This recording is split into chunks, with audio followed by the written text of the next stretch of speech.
In any event, where to begin with my life? Well, I was born, that's for sure. And I was born a male, that's certainly for sure. The rest of it's all crapshoots. What did I say? Think about it after 8 years, eight decades. 8 decades on the planet. And I'm saying, where am I? I am not on planet Earth. It's a different world out there. Better or worse, I know not. All I know is that I confront it every day of my life when I work with seniors who have myriad health problems, which we haven't corrected.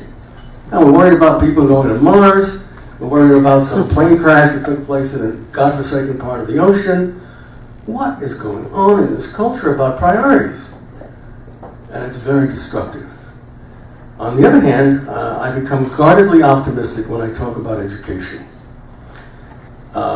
Somewhere in the gene pool, I got the bug about ideas and about examining the nature of ideas. And that has stuck with me right up to the present. I was always a curiosity person from the day one. Did a lot of things that were what they said were unorthodox for a 5-year-old to take a 5-mile trip on a tricycle in Bronx, New York, when it was all farms. And didn't tell my parents, obviously, but when they found out, I got royally taken care of. I was born in the kind of family where the culture plays a big part. And I'll state categorically right now that almost all of our behaviors are determined by social constructionism. What I mean by that is that, as Ricky had alluded to, this is not a biological phenomenon unless we want to make it a biological phenomenon. And I have some things to say about that as well.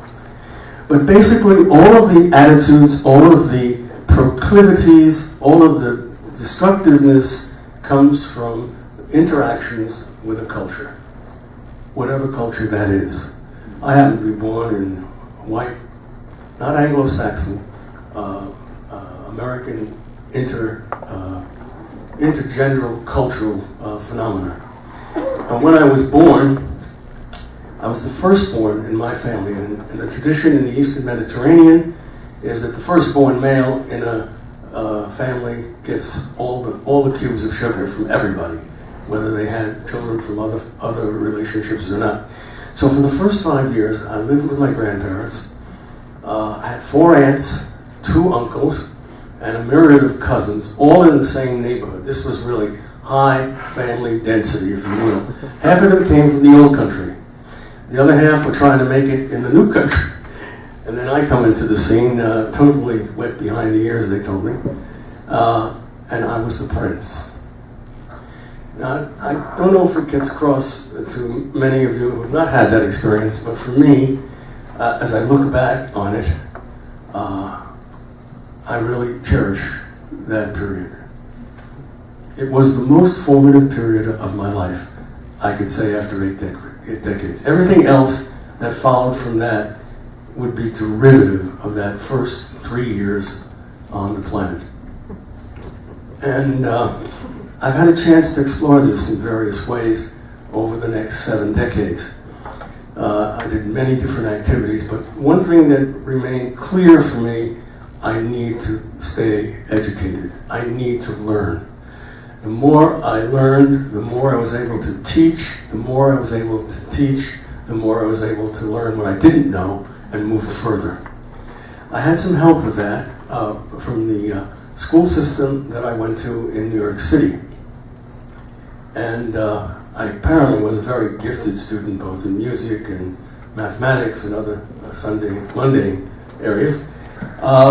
But it wasn't until well after college that I came out of the closet as a cross-dresser. I've been a cross-dresser since maybe the 10th year of my life. Most of it done sub rosa, wearing mother's clothes, and not the typical kind of thing I want to be like mommy. I really explored the full gamut as much as I could, trying not to get caught. And if time permits, I'll tell you that saga. I did get caught. I did go to my family physician. I also told myself that I won't do this again because if I do, I'll be in a mental hospital. And in those days, they weren't called mental hospitals, they were called asylums.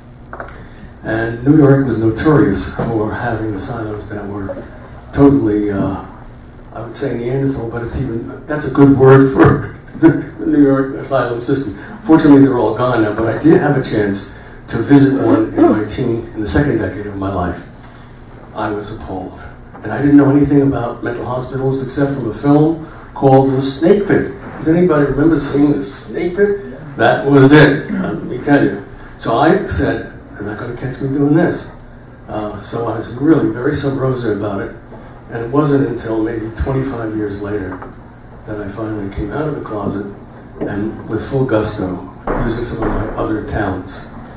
Well, that's a little bit of the background of things. I still maintain that the first decade of the life of an infant is the most important.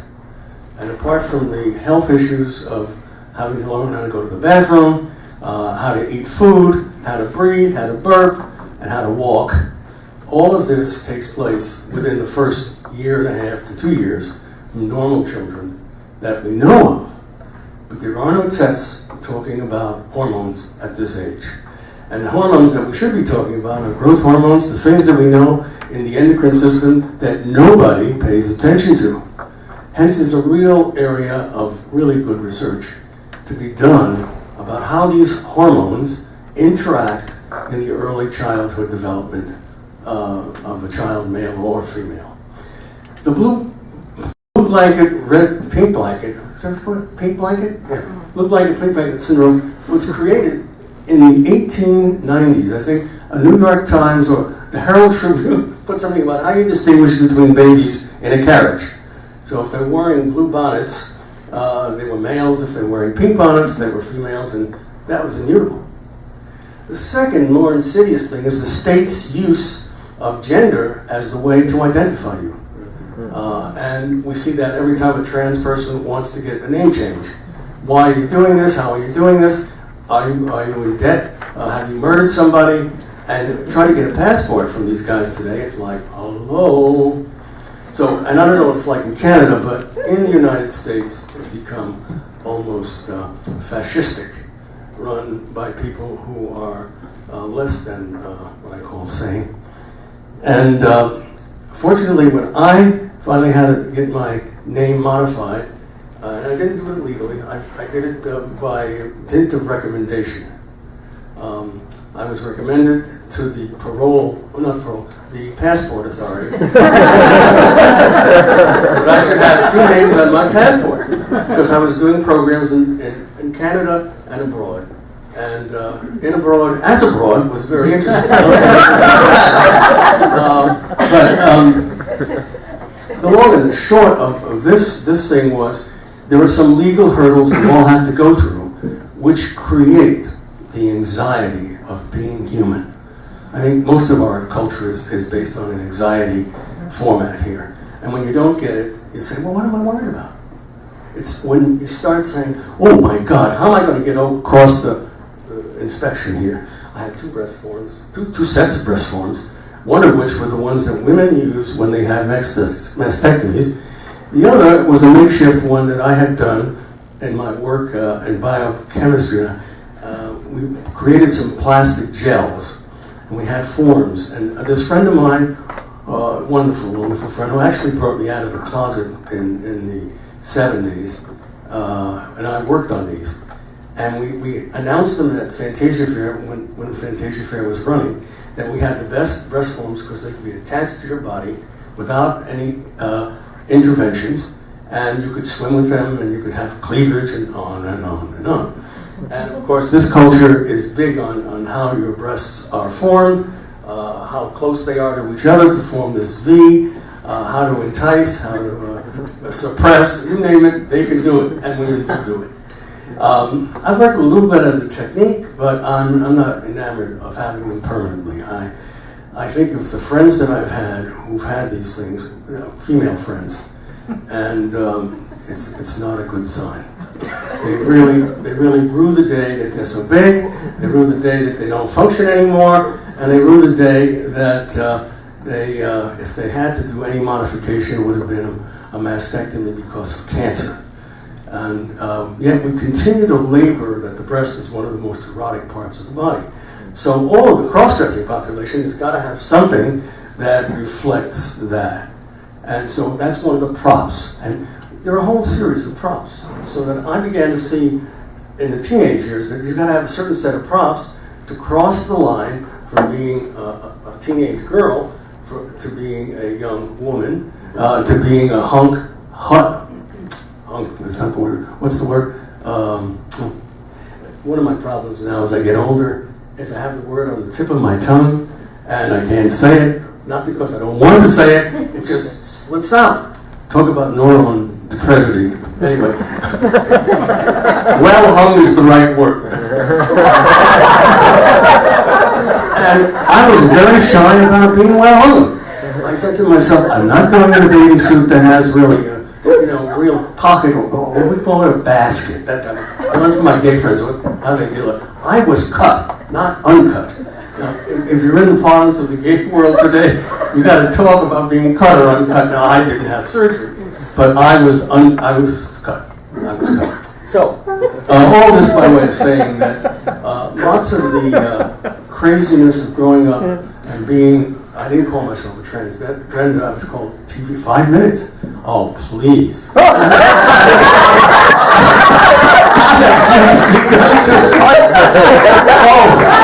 you missed the kernels.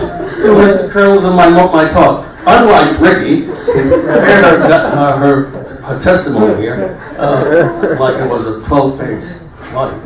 Let me just cut to the chase. The chase that is.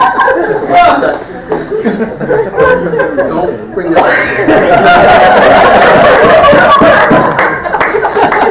Sometimes when I'm just doing stream of consciousness teaching, it just comes out like, I'm sorry.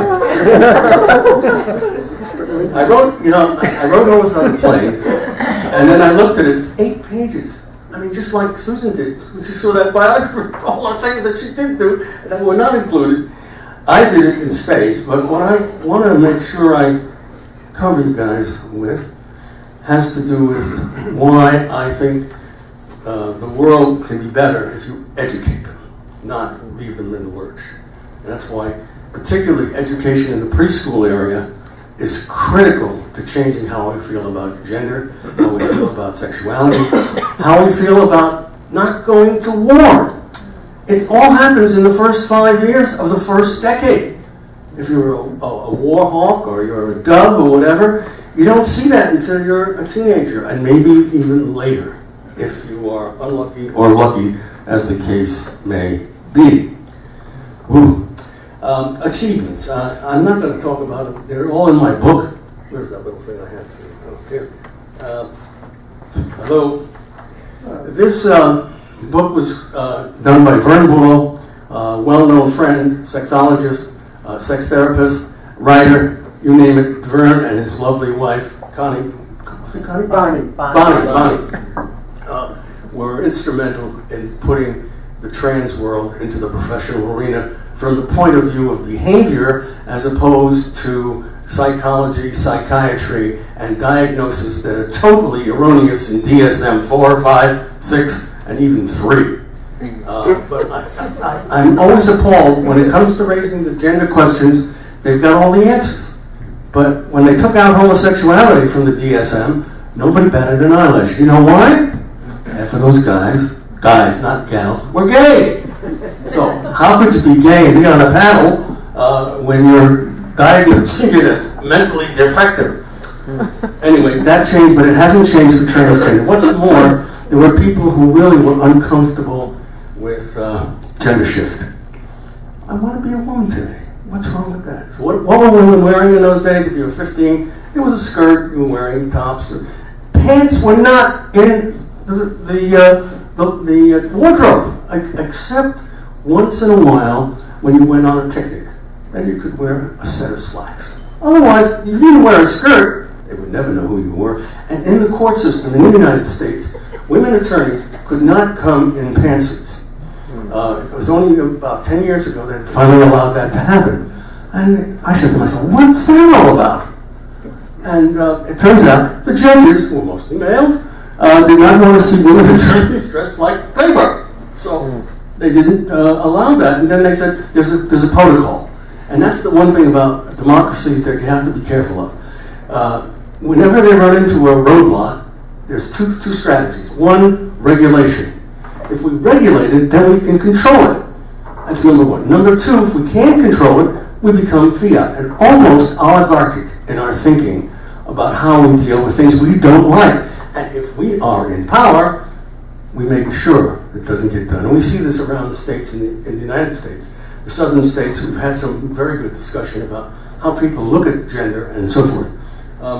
So a lot of this is in the book. I have my own autobiography in here. Worth a read if you've got 10 minutes. But there's some other ones that are really worth looking at. And there are 20 of them, all written by the people themselves. And Vern and I did the cover things like introductions, and I did the glossaries and things at the end. In fact, Dallas is one of the participants in that. I had a different idea about the cover of this book. That's what you see up here. I looked at the yin yang signal. I was really very much into the Jungian concepts of how gender, anima, all those things. Does anybody study those anymore? I mean, it's like passing words. But Jung and Buddhist mentality, and particularly the karma of the Indian sexuality credo, all played a part in the understanding of what I looked at as my gender performance. And there were other professionals, which we don't talk about anymore, that I think deserve mention, so I want to include them in this particular talk. One is a guy named Robert Stoller. Now, Robert Stoller was a psychiatrist, and he was at UCLA, and he worked with Virginia Prince in trying to unfurl the mystery of why she cross-dressed and why he wanted to find out why other people are cross-dressed. Well, he wrote some very good books, and they were well written about presentations of gender. And I recommend that as one of the real important pillars of how social development takes place in this country and most of the countries of the world, east or west, makes no difference. The other person that I want to be sure that we don't forget, and I could be remiss about this, but John Money was, at the time my star was rising, his star had already risen. He was basically a biology teacher, and his domicile of operations was Johns Hopkins University. I'll mention Johns Hopkins a little bit later if I have a minute. But John was working in the field of endocrinology and working with monkeys. And he discovered some things about monkey behavior that could be considered part of the behavior mechanism for people who were transsexual. At that time, it was a very clear designation. I want to change my sex, not my gender. But everybody confused sex and gender. So when you said I changed my sex, it means I'm automatically going to change my gender. And John picked up on that. He was a wordsmith. He was incredibly clever. And he was pretty clear, and he lectured all over the world about his concept of what it's like to be transgender. He didn't even use the term, he wouldn't use a term like transgender. You were sexually dysphoric or mentally whatever. And I had a real run-in with him when he came to Harvard in Boston. And I told him, you have the audacity to come to our group. And he didn't come to the cross-dresser group, but he came to a group of professional people who were at Harvard listening to pearls of wisdom about gender. And he said, our studies with monkeys and simians of certain type indicate that. So we now can, by extrapolation, say that human behavior forms sort of like that, particularly with regard to gender. Because how do monkeys distinguish between males and females? They have to smell them, right? So there's this whole attitude that animal behaviors are bellwethers for how human behavior. Of course, we're not animals, we're real humans. So I went on a big kick about that. And then 3 years later, we met at one of the ASEC or Quad S meetings. Those are alphabet soup for healthcare professionals who don't want to be seen in the circles thinking about trans or whatever. And I met John, and we talked again. He was not quite as vociferous, but he had written 50 books, so you couldn't touch him with a 10-foot pole. Yes, here comes, I think, the kicker or the punchline. I was invited to come to the 5th International World Congress of Sexology and present my views about gender in North America. Because in South America, things are very different than they are in North America. And so I said, how am I going to do this? And so I packed a careful suitcase, just like I did to get here. What things they might want to see if they opened up my small suitcase, which was filled to the gills. And packed it hoping that they would not do anything when I went through customs in Caracas. Turns out that in Caracas, it's easy to bypass the dogana, that's the customs, when you work for the university. And this guy who had set up this conference made sure the dogana didn't inspect anybody who was coming on behalf of the conference. So I was lucky that way, and John Money helped engineer this conference. I didn't know that. If it had, I probably might have had a different turn of thoughts, but some other people invited me to come, and I said, here's a real opportunity. Not only can I be in countries that never come to North America to see this stuff, the people who should come don't come, but I had a chance to learn something about how they deal with gender diversity. And gender diversity is taught much differently in the Latin American countries, including Portugal, which is a Latin American country, than finish this last comment. I'll be able to get on the question and answer when it happens. Anyway, the night of the great cocktail party, there were many students at this thing, and they knew about me as a gender specialist, but they didn't expect to meet Ariadne. So I said to one of my colleagues, I said, would you mind if I came as Ariadne tonight? And I brought one of those dresses that you can flop all around and you put on and unwrinkle, a little bit of jewelry. We actually went to one of the markets to buy some Venezuelan earrings, and just as a token of amity and cross-cultural feeling good. I get down there, and John Money comes right up to me and says, young lady, I would like to escort you into the festivities. I'm still off I would say rocker, but I was just overwhelmed. And he was terribly gentlemanly. So he was a guy who I had nothing but anger for. His work was impeccable. As an academic, I have no regrets about reading him. But here he came out in his social role. Go to find out, 10 years later, he was a gay man. So he had more than just academic interest about the trans world. And if someone will ask me another story about Johns Hopkins, which is important, I will share another part of that with you. Thank you so much for listening to me.